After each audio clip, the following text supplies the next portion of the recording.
yona jimbeera jemusinziro tulaba eba bikoza amawulire side eyo naye ngera tukyali kugangamuka ku hot cup at 8 munange Adam Kungu teyewulira bulungi era tusaba omukama amusuuse ebimuluma era tukyagenda mu maaso nga tuyina omugenyi okuva mu Uganda National Students Association. Omugenyi ono ali wano okutubulira ku nsonga ez'Ebola. Abayizi ba students bo bazitutte batya oba babitegeera batya ebigenda maaso mu ggwanga. Aba Uganda Advanced Certificate of Education oba aba Senior 6 bali mu bibuuzo, aba PLE bakamaliriza ebibuuzo n'aba Senior 4. Naye ng'era basomera mu bugubi mbeera za Ebola, eggwanga likyalwanyisa ekirwadde ky'Ebola. Kale omugenyi Brian Okori tugenda kuba tunyumyamu bo ng'abayizi Ebola abakosezza atya abayisiza atya. Brian, you're welcome to the show. Thank you. Yes. It's nice to be here. As always. As always, yeah. Baba TV is home for the students now. Okay. Yeah, true. Tell us, Brian, you're a student yourself. I'm a student at Chambogo University, yes. Which university? Chambogo University. Chambogo University. True. Tell us, how has Ebola affected students in general? The regulations that are in place, are they affecting students in any way? Are they affecting their learning? The SOPs that are put in place, are they being followed by the students and the schools? What is the situation like, especially at Chambogo and other institutions of learning? I think at the higher institutions of learning, at the universities, the diploma awardings and the certificate holding, we haven't heard of any cases yet as of now. The cases of Ebola have been in the secondary schools mainly and partly primary schools. The latest report, we had over 27 or something number of students contracted Ebola, and partly as if seven have died, succumbed or something like that. Those are the figures by the Minister of Health. But as of now, I think it's a continuation of the same pandemic. It's the same SOPs, just like during the COVID-19 strong pandemic times, the washing of hands, the social distancing and the rest. So I think the students are only carrying on with the same way of doing away with COVID-19, with doing away with Ebola. But as of now, in the institutions of higher learning and the bigger population, we don't have those alarming cases. Learning is going on well, unless we heard of the earlier closure of schools by the Minister of Education over Ebola. And we were surprised because you can't close schools early in the name of Ebola, and then you have very big concerts, very big marathons going on. It's exactly where I was going to, because the students actually aware that Ebola is that it is in existence, because we see life going on as usual. They're still partying, they're still going for concerts. Like life is normal, life as usual. Is it actually true that these students know that Ebola is in this country and they must do ABCD to prevent themselves from catching the disease? Ebola is not a new disease in this country. It has been there before. So I believe that in a student, right in their senses, who understands, knows that Ebola is around. But the question of its high infection and transmission is what the students may be asking themselves, if it's really there and there. But of course, social gatherings are on, and nobody has stopped them as of now. So the students out there can't, a student is a student. They would definitely do what they want to do, how they want to do it, without those other repercussions and that. So the social events are going on because government hasn't restricted them of yet. But the issue is the figures they are getting are still low. If you say that 27 have gotten the disease out of over 15 million students. So the justification of let's stay away from the concerts, let's stay away from the gatherings, let's strictly be in school isn't yet there. Not until maybe it becomes severe, but of course prevention is better than cure. So the students are carrying on with their normal life because they have nothing to do. It's exactly their time to do whatever they're doing so long as it adds on in their lives. We see that government closed visitations, especially in boarding schools, secondary and primary schools. How has that affected the students? The fact that they can't interact with the outside world, they can't meet their parents, they can't... Like, how has that affected the students, per se? Has it changed things? Or it is still okay? Because the world outside is moving on. Like we've said, parties and everything, but then the children can't be visited by their parents. Does that affect them in a way? I think the visitations being banned, the leavers parties being banned and the rest exactly justifies the idea that they want to stop the spreading here and there. But as a student, interacting with the outside community, unless you've been a day student, is always minimal. So these 1 days of visitation are days when parents come and say hello to you, maybe leave you some small handouts and there to help you carry on with life. But since these days things are electronic, I believe the same visitations can be done electronically through wiring fans here and there. Because visitations are physical. I know. Interactive. You get to talk to your child, get to check on their academic progress with the teachers. In a way, they are more physical than virtual. The main aim there is one, to support the child financially to carry on with academic life. Another is to check and improve on their performance, which you can still do it virtually. I'm saying you can send him money. If it is him or her, you can send her money. Okay. Then you can also carry on with interacting with the teachers here and there to make sure you know on their progress academically. But nevertheless, the disease has caused that bridge between the parents and the students. But through, I think, the PTA, the Parents Teachers Association, which advocates for the parents in the management. I think, I don't know if the government easily interacted with those associations and these different institutions of learning to see if they are okay with it, because the parents are also stakeholders in the management of the institutions of learning. So the question of whether they were consulted or no is a big question. But if all these things are in good faith, I want to repeat, that they want to save lives and keep the students safe, then the students will carry on with it, because nobody wants to die. So you will always adjust. One time they were saying that we were in a war, so you adjust to look like you're in a war.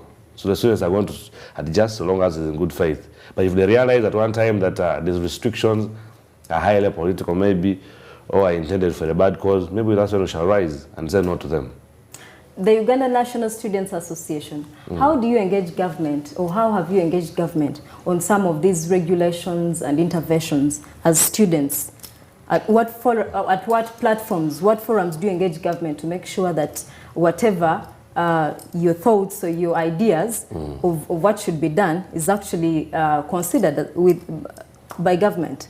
I think we are a non-government organization, that should be clear. Okay. Though we are embedded under the Act of Parliament under Section 30 of the Education Act, where it gives us operation to superintend over all the students in this country through our structures.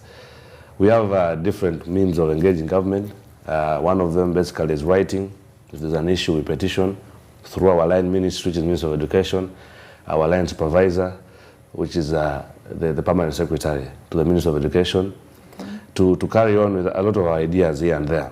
Of course, we believe in the spirit of writing and dialoguing before we come out to defy strongly out there. So the best that the association can do is to look at these nitty-gritties out there through engaging with our structures strongly. Who are the students? And they strongly tell us that, listen, we are not okay with visitation, we are okay with visitation. We are not okay with failing to have our parties, we want our parties.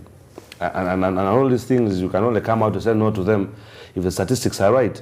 If, let's say, out of 2,000 schools, students in 500 schools are saying, no, they want visitations. No, we want to have our leavers parties. Then you have a justifiable reason to petition out government to release the entire idea out there, to tell them, no, please let the visitations continue. Our members are saying no to it. But as of now, we haven't had an overwhelming number of students saying that the idea was bad. Okay. So the moment we have those alerts to our side, because we have structures as MUSA up to the classroom. We have counselors of MUSA, we have school executive committees, district executive committees, up to the national executive committee. So we can coordinate all the structures and get the correct information. But as of now, we haven't gotten any report from any school or students saying no, that the idea of them not being visited, the idea of them not having their dances in the schools is bad. So we want to assume that their silence talks the volumes that what government did was right in their favor. Okay, so when you go to these schools, do you engage only the student leaders, or you actually engage these students one-on-one so that you get a wider pool of thoughts and ideas that you eventually present in your council or your associations to conclude that these are the thoughts or these are the opinions of the students themselves? Of course, you'll do sampling. You cannot reach out to everybody. If you said you want to meet every student, it will take 10 years meeting each one-on-one to understand the issues. Our structures that we strongly believe in, what we can do is send out questionnaires on what you think. Let's say, is the Ebola lockdown institution running right? Then you say yes or no. Then you send it out to the students. So you will compare, based on the results, you will get that exactly the mind is this. We cannot interact with everybody physically, but we empower structures to make sure we get this information vividly. And that is why when you're speaking here like this, there is a district secretary of finance maybe listening to me, a school secretary of finance listening to me, who will carry on with the same information. So it's just a multiplier kind of operation from top to bottom. Do you have some success stories from your deliberations with government, some of which you can share with the public to know that you have probably pushed for this agenda and it was successful? Because some of these policies actually end up on paper. We know many associations that are in place, but yet they are just there informally. They are not actually representing as they ought to. So do you have some success stories that you can share with us as Uganda National Students Association? A lot of success stories. We are a leader advocacy platform for all the students in this country. Okay. We will not strictly say with government, because we deal with the civil society out there and any other NGOs that strongly believe in uplifting the young people and strictly the students' life in schools. Okay. But if you want us to narrow it to government, of course we'll speak about some of them. We have stories that are related to increment of scholarships. Lately we have been seeing these government scholarships being strictly at a low level, but the numbers are promisingly increasing. We have engaged government, and from the current over, is it 5,000 scholarships out there? They want to increase it to a times 2 to make sure there's a lot of accommodation out there. Our arguments have been strict on matters of tuition of our international students and national students, basically in East Africa. As we talk today, when you come from Kenya to Uganda, you pay the same tuition, so long as you're around East Africa. And as these have been advocacies at the regional level and the government level. So to prove the togetherness of the East African community, in Uganda, if you're a citizen of the East African community, you don't have those tuition rates differences. And those are all advocacies stand out there. The loan scheme is there. But why is it the same, Brian? Because when you go to other countries, we also, like for example, if you go to Kenya, you pay tuition as an international student. So why is it uniform here? Does that favor? We are strictly saying that through our government, we had the petition to the East African community. Deliberations were made, and it was ruled out. Just the East African community? Okay. All institutions. Let's say University of Nairobi, University of Juba. We want to scale down these rates because we have Ugandan students in these other countries as well. Okay. So at the end of the day, it is a win-win for all of us, though it is a regional benefit. I was also saying that we have strictly fought hard on a loan scheme. The loan scheme has strictly been for art students, but the same advocacy through Musa has technically looked at that the number of students being accommodated in government scholarship was small. So how best would we have another platform where someone can easily acquire knowledge, because our priority right now is skilling. So a loan scheme came up, and through same advocacy of Musa, it is currently on, and students can get their and okay, Brian, we shall be right back. Yeah. We shall be right back at that very point. Yeah, true. Tuchali ku nsonga za Uganda National Students Association nga tutunuulira ensonga za Ebola mu amasomero gakutegatya Ebola. Kino an organization oba ekitongole ekivunaanyizibwa ku baana abasomi bagezaako tubuulira batya abo bakwata ensonga za Ebola. Katukomewo katono nnyo, kyali kugangamuka.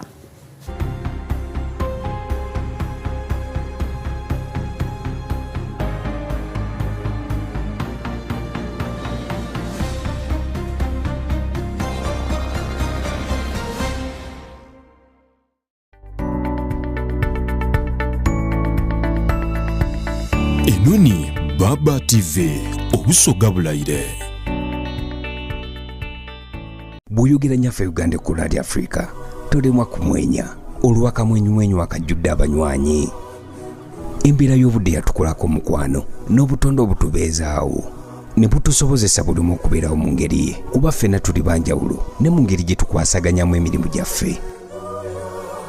Naye ekitugatta ne tufuuka omuntu omu bwe bwomi obuva mu kyokunywa ekya Hallelujah Jingated Drink ne Hallelujah Tamarind Drink, eddekende erikumala ennyonta ate nga wejjanjaba omubiri gwo.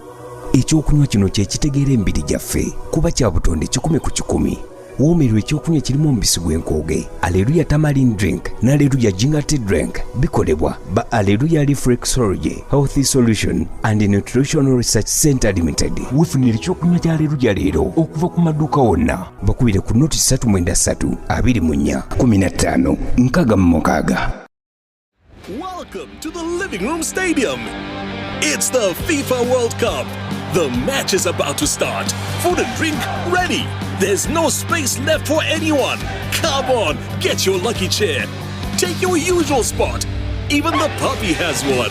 It's preparation time. You can feel the tension in the air. And do you have everything you need to believe? Minisitule y'ebyobulamu etegeeza abantu mwenna nga bwe kikakasiddwa nti wabaluseewo obulwadde bwa Ebola mu Uganda. N'olwekyo abantu temusaanye kutya nnyo kubanga embeera ekwatiddwa kannabwala. Mu ngeri y'emu, minisitule y'ebyobulamu esaba abantu bonna okwekaliriza ennyo abantu abo bonna abateeberezebwa okubanga balina obubonero buno obuleetebwa obulwadde bwa Ebola, omuli ebbugumu eringi mu mubiri, obulumi mu lubuto, embiro, okusesema, okuva omusaayi mu bitundu eby'enjawulo omuli ennyindo, mu maaso ne mu kamwa. Osabibwa okutegeeza amangu ddala akola ku by'obulamu mu kitundu kyo singa olaba omuntu yenna alina akamu ku bubonero obwo obuleeta obulwadde bwa Ebola. Okuziyiza Ebola osabibwa okukola bino wammanga, omuli okunaabanga mu ngalo n'amazzi awamu ne sabbuuni buli lunaku. Weewale nnyo okukwata mu ngalo n'okugwangana mu bifuba, era weewale okukwata ku muntu yenna alowoozebwa okubeera n'obulwadde bwa Ebola. Omuntu yenna singa abeera afudde tateekeddwa kuziikirwawo, era amangu ddala mutegeeze abakola ku by'obulamu mu kitundu kyammwe oba aba LC1. Okumanya ebisingawo ku b'essimu ya minisitule y'ebyobulamu etali yakusasulira ku nooti 8 nooti emu nooti 666 oba weereza obubaka obutali bwakusasulira ku U-Report ku 85 nooti. Obubaka buno bukutuziddwako minisitule y'ebyobulamu n'obuyambi okuva mu UNICEF ne World Health Organization. Are you looking for a getaway home? Look no further than Bucks Hotel.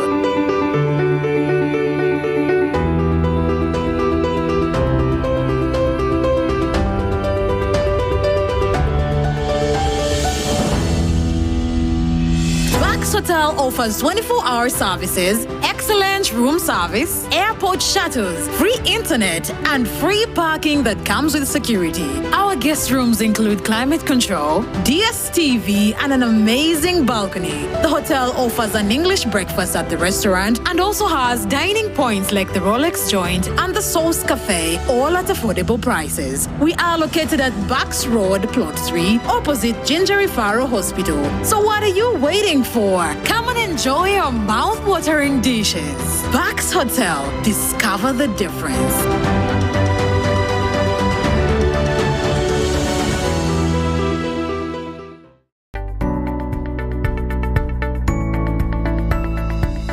Enoni Baba TV obusoga bulayire.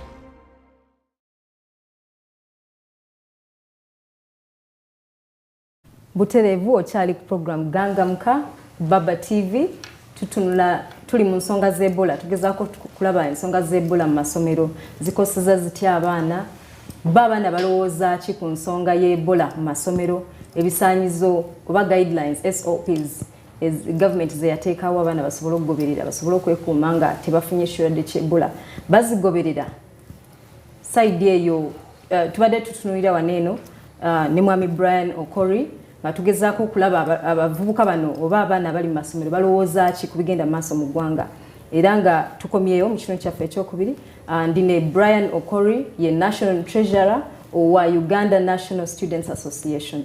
Brian, Yes. Welcome back to the show. Thank you. Yes, I wanted us to look at the government's decision to close schools earlier than the original plan of closing in December, on the 9th December, and then they pulled the date to 25th November.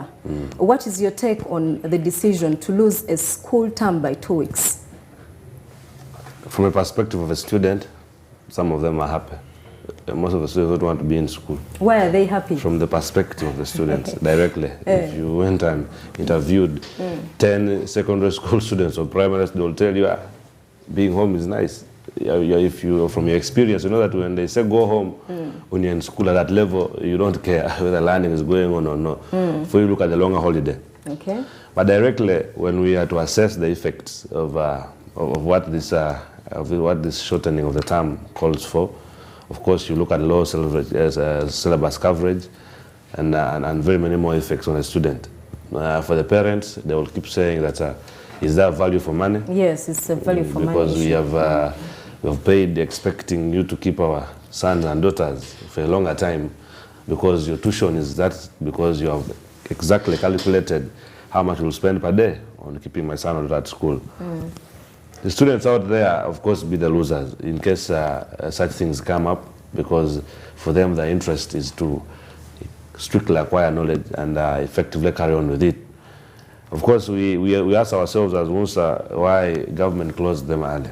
But on our own assessment, we also, after that closure, there was a calendar that came out for the new academic year.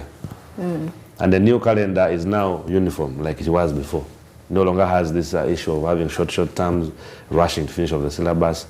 And the calendar basically was for the technical colleges, colleges of commerce, secondary schools, and all those affiliated diploma institutions that are government-based, and primary schools at large.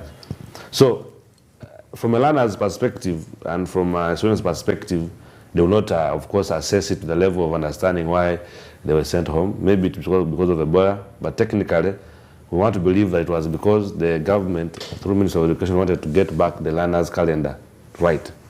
Okay, from the effects of COVID-19. Because we've been having a funny calendar where terms are coming in and getting short. But right now, the one that begins ahead of time in January and above, it is already well stipulated on how the terms will continue. So we'll not have any more bumps up here and there. Just like in universities, you'll get that in 1 year you get 3 semesters. Yet before it was 2 semesters. So at the end of the day, we want to believe that the learners, of course, they will not come out clear and say we are affected, but in the long run, when they're not effectively skilled, is when they will realize that I wish we took out of time in our academics, we would have gotten a better of our services out there. They don't, of course, in this country, most of the schools train people on how to pass examinations. Exactly. So the other issue of skilling and what you do after passing examination is not their business. So at the end of the day, when a learner passes the examination, they jump up and say, hello, but now when you come to the market and you don't have anything you can do on what you went to school to study, is when the questions begin. Yeah, government says they have a plan to have these 2 weeks compensated for.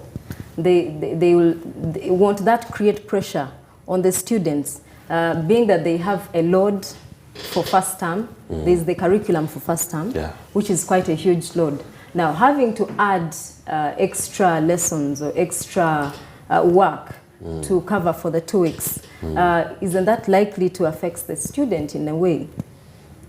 I want to re-echo that government's position that the schools are being closed because of Ebola. Even the students themselves can't justify that. Because when the beginning of the show, I said that big concerts are happening. We're having big marathons happening. People are still gathering here and there, going to dance halls to dance. So you can't justify that it's in schools where the disease is being spread. Because I believe that students are even more disciplined in schools. If you look at a secondary student, a primary student, when the teacher says, before you wash your hands, don't get to my class. Come with a face mask. They'll put on. So this idea of sending out this strong comments that it's because of Ebola that schools have been closed is not justifiable. Because at the end of the day, you're just making students lose interest in listening to you the next day. And I can't also sit here and start justifying that they were closed because of Ebola. But me, on my own perspective and what we thought, but maybe government thought it wise that the client should get right. Did you engage government before, because this directive came out, did you try to engage government as Uganda National Students Association, giving reasons why you think it's not justified? At the end of the day, government should also engage us because we're the custodian of the students out there. But if government, in its own wisdom, believes that we'll always wait to watch on a press release and go to fight against what has already been released, it's wrong. We want to create a coexistence platform where prior to your releasing of a press release, you consult from the leadership of the students. Okay. And we understand from our perspective what we think. That wasn't done. And that's why we are now coming out here to castigate on what we think. Not what was been done or not on what was discussed and zeroed on. So me and our team out there, of course, won't feel happy for the closure. But at the end of the day, we'll join the other Ugandans in saying it would have been better for the semester, for the terms to end as they were, so that there's value for money and there's adequate learning. But if it is for a good cause, let's believe that maybe it is because of Ebola for the good cause. Then let government walk the talk, stop the concerts, stop the other gatherings, so that we know that it's not about schools only. Even last time, when during COVID lockdown, schools were being closed out there, but some other things were partially being opened. And we all said that, please, it is the time that students should get back to school. So we don't know whether this very good government that is steering us believes in skilling of students, believes in eradicating of illiteracy. If it is so, then I believe we would have invested a lot of time and energy in having schools safe, well established, so that learners get the best of them. Okay. Government promised to put in place transport mechanism in far to reach areas to be able to transport children from schools back home.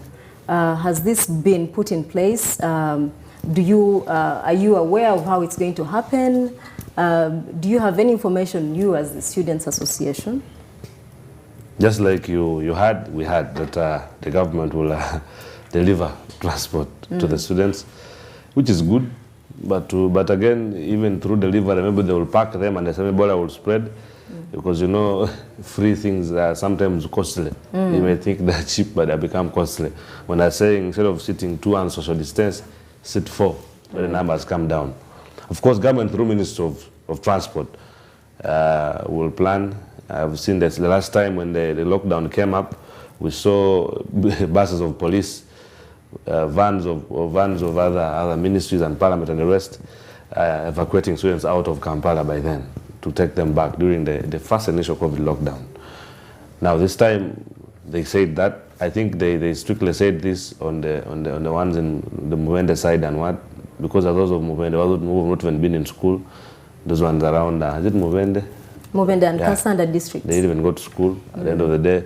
So the plan of taking them back is not bad, and we are keenly watching it. If it will be effective, well and good. But also would carry on and inform some given students that if you have capacity to go back by your own, you better carry yourself and go back home. Because I said free things at the end of the day very expensive. Yeah, because if they're going to be picked, I assume they will be picked in buses, and that means they're going to be congested. Yeah, true. So don't we see contact there? Don't we see people interacting more at a close distance, and that could also pose a risk for them? The idea of saying let's carry you back, in my own perspective, is to comfort you. It's like they cane you and give you water to take. It's to comfort you. Okay, we have stopped you from finishing your term, but we're offering you means to take you back home. So you to just lure you out, it looks like it's a win-win.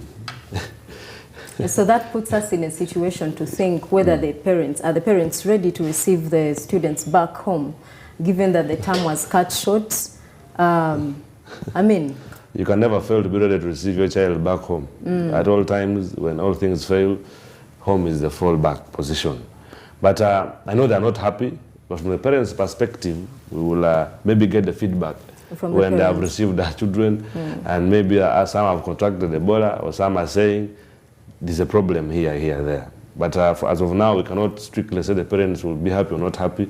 Let's see how it happens. But if the parents were not ready to receive their children back, and I want these Ugandans to be always clear on this, they have the association of PTAs, they would have already signed off their petition to ministry saying this is not right.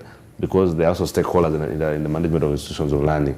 But if they're still quiet and maybe talking in the bedrooms here and there, in the corridors, those things don't matter. The only way what you want can be justifiable is when you stand out and make your point publicly and in an organized way.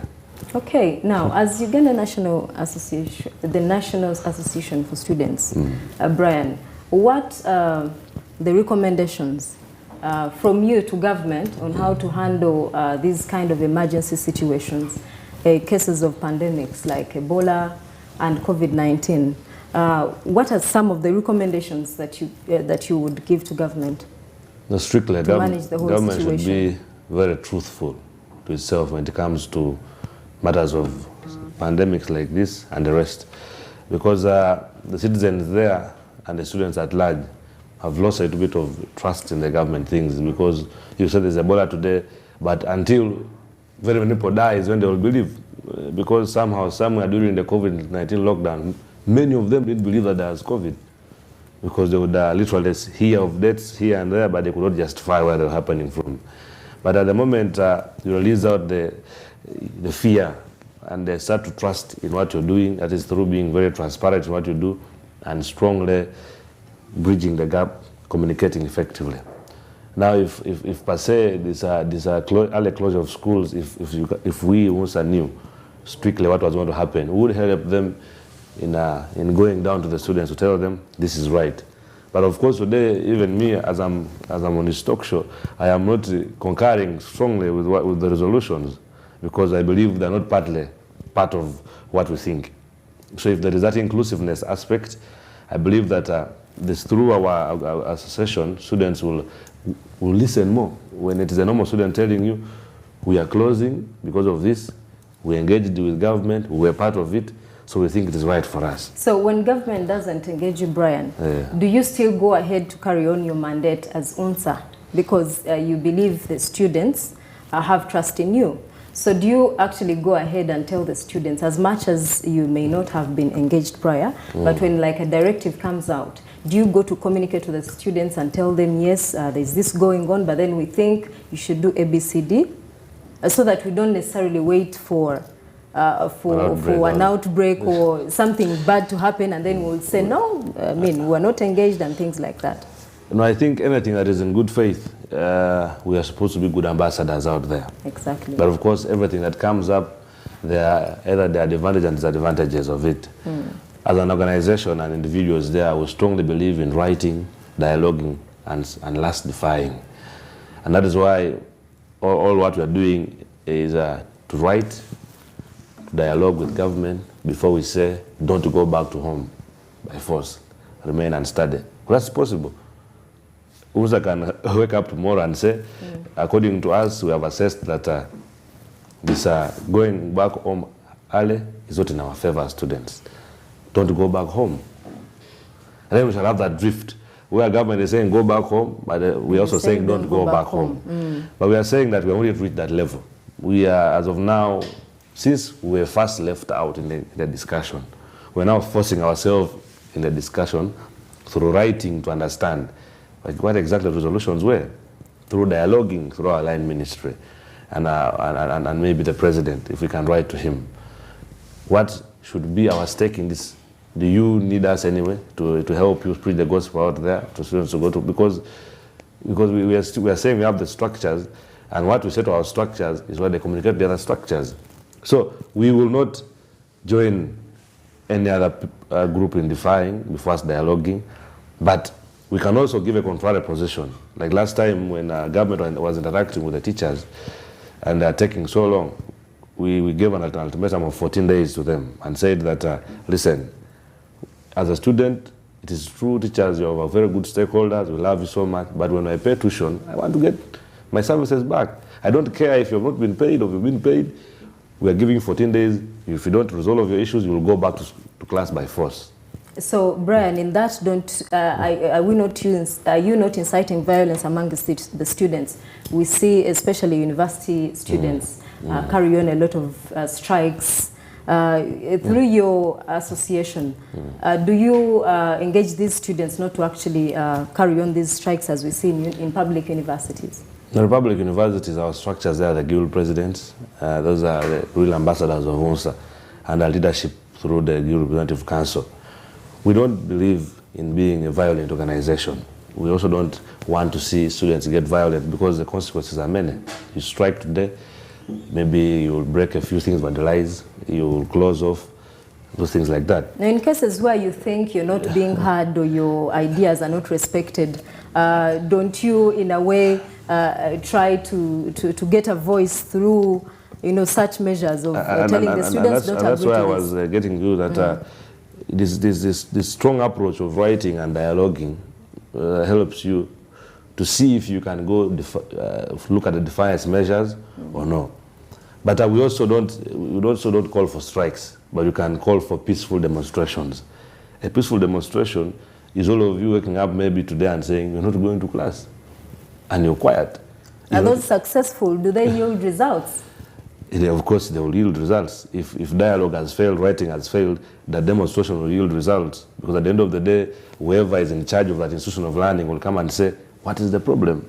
Now, what is the problem? You will tell him, we wrote to you, we dialogue with you.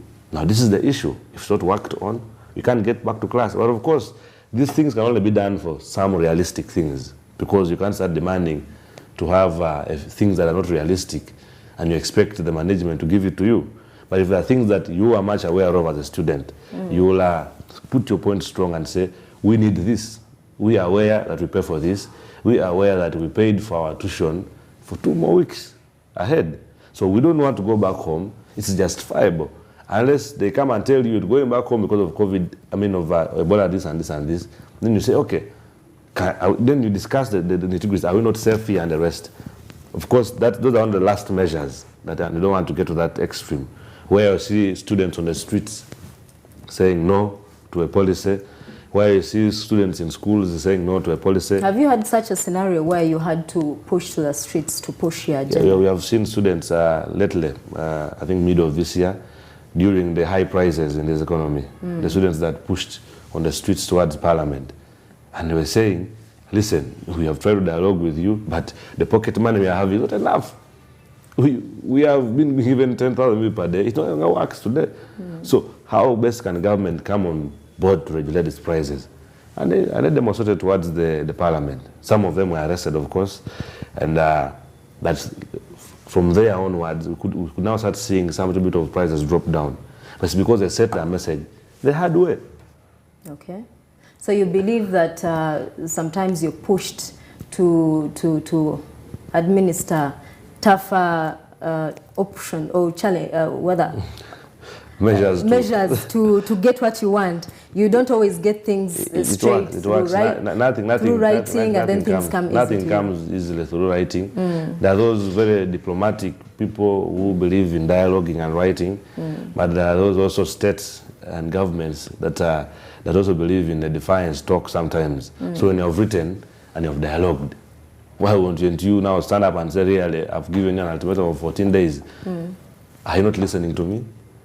Is what I'm saying not right? If it's not right, then justify it to me. But we are saying that should be the last option. The last resort. We don't want to get that resort. And that's why we believe in dialoguing so much, and defying comes later. And the students out there, through the structures as well, they should embrace dialoguing. You see, just at the beginning of, within the beginning of this year, around April, June there, over half of the schools in West Nile, Arua, striked. Why are they striking? Is football is off? What are not? Just few issues. But at the end of the day, the schools have been locked here and there and that. And I moved myself to Arua and the team. We had talks with those students and given institutional leaders, and they're saying, listen, these things are simple to dialogue on. And I was asking, did you write? No. Did you go and dialogue with your headmistress or head teacher about this issue? No. They said, for us, when power just went off, the screens went off, we thought they've just refused us from watching football. So we went to start now asking for our things by force. But if they had written by per se and dialogued, it wouldn't have happened. So we cannot start hailing such stories of people who have striked. If a district you're having over 50 schools and 25 have striked, It's not nice, because at the end of the day, the main reason why you get to school is to acquire knowledge. These other things that carry on to you, that watching TV, eating very good food, sleeping with extras. And that's why for me, when we listen to anything like this closure that is reducing on their time of learning, we wake up and say, our issue is this. Okay. You must prioritize skilling and people getting knowledge. Okay. And that's our position. But in case students like this one of them wanting to have parties, livers and what, really you will not see us be hard on it so much, because it's much of a core curriculum. They are right. It is part of what makes school exciting, and it makes them happy to keep in school. The co-curricular activities. It has never been a right to them, because many have gone to school and not done co-curriculum and have excelled. It's just part of things that they can do to relax. True. That said, Brian, as the school term comes to a close this very week, what is your message to the students as they go out there for a long holiday? What do you advise the students? Strictly, I will begin with a girl child. We suffered during the COVID-19 lockdown, where we saw a lot of girls not get back to school because of pregnancy cases here and there. Now that we have a longer holiday, we want to ask our dear nice-looking sisters to go and keep safe and get back to school. We ran a campaign around January. It was called the Go Back to School campaign, where we are advocating for all the students to get back to school. And now we are saying that we advocated for you to get back to school. Please don't send us back to the same campaign next January again, when we hear that so-and-so has gotten pregnant and can't get back to school. So to our dear sisters, it is the right time you go and concentrate more on your academics. Those in the vacations, please wait for your results safely. You will upgrade ahead. Of course, the students in institutions of higher learning who are still studying here and there, take the SOP so serious, because the disease is there. We assume the disease is there. You just assume, Brian? I said I assume, because for me, I've not seen any case in my okay, but we know the disease is there. We believe by seeing. We Africans, but again, the stories out there are touching. That's why we are saying that the SOPs should be strictly followed by the students out there in institutions of higher learning, because we love you and we want you to be alive. Of course, WONSA is here for you. We will continue to advocate for all those matters that pertain you, depending on how much we can manage. That is to the girl child. A message to the boy child, the males, because I said to the girl child, then to the institutions of higher learning, then also the boy child in secondary schools. It's a high time you go and keep your holiday productive. If your parents have a few economic things they do here and there, join into there and make sure the institution comes in nicely. Make sure you don't affiliate yourself to the gangs out there, and fail to remember that going back to school is good. So keep yourself safe, because the disease is out there. So go and keep the SOPs safe. Don't take the disease home. Make sure you're safe, so that by the time you're coming back, we can still come and wave to you, and we say we have also done our job right as WONSA to keep students in school. Brian, you know, I brought that up. We put a lot of attention to the girl child, and somehow the boy child has been left out because we think the girl is more vulnerable, but then we find that the problems that the girl child is facing are brought by the boy child or the male. Now, for me, that is why I want a message that is strongly directed to the boys, yeah, because if they are responsible, if they are hardworking, then the girl child is going to get less problems or fewer problems. So I want that strong message to the boy child, yes. From my wing, I will say that abstinence should be key to the school going. Our boys, those are those below 18, but even if you're above 18, so long as you don't have capacity to take care of yourself and whatsoever you want to take as your girlfriend or whatsoever, abstinence should be key. And let's not look at the girls as most vulnerable. We say that women emancipation has come. My mind has been unlocked these days. We know that the men are like the women. So at the end of the day, this message strongly is for all of you. The girls, please stay away from the boys. The boys also stay away from the girls, because sometimes girls seduce the boys and they become vulnerable also. So there's the story of, I think we should also ask man emancipation at the time when the world also deems it fit that the men should be talked about. But as of now, keep safe, we're praying for you. These 2 weeks, you can compensate them through reading textbooks, through discussions. If you have friends, you discuss in your inter-home here and there. It is even better, sometimes discussions help, that people don't go to class, but pass exams even highly, depending on how they take the academic